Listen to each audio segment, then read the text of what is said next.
Hello everyone, welcome back to my channel. In the previous video, I showed you how to nurture unlimited accounts, but that feature doesn't stop there. This tool also includes an automatic posting function, and today, I'm going to introduce that part to you.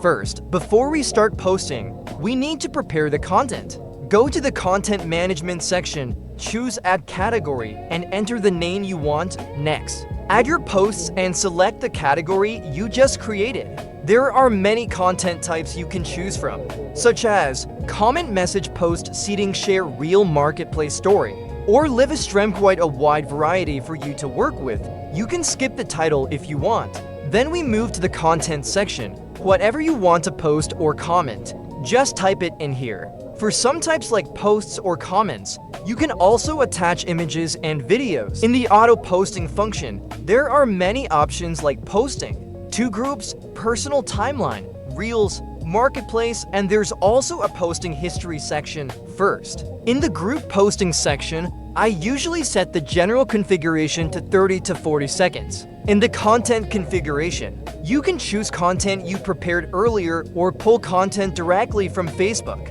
If you want each account to use a different piece of content, click this option. If you want all selected accounts to use the same content, choose the general configuration. In the posting configuration, you can post to joint groups, by group ID, by keyword, or by group list. Let's start with posting to joint groups. You can post to groups in order or select specific groups. As you can see, private groups will be manually selected, while public groups follow the order. Each account can post how many groups, and you can choose how many posts per group.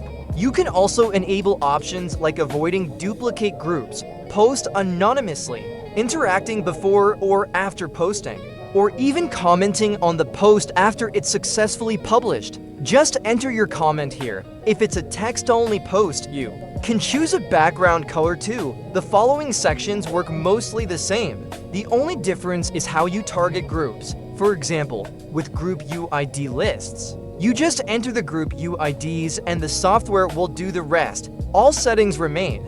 Similar. Posting by keyword works the same way. The only difference is you enter keywords instead of UIDs. Next, with the group list option, clicking on it will show the full list of groups that the account has joined. This list is being combined from these four accounts. The interaction and content settings remain the same after finishing everything. Select your accounts and hit start. And now, I'll test one feature to show you how it works.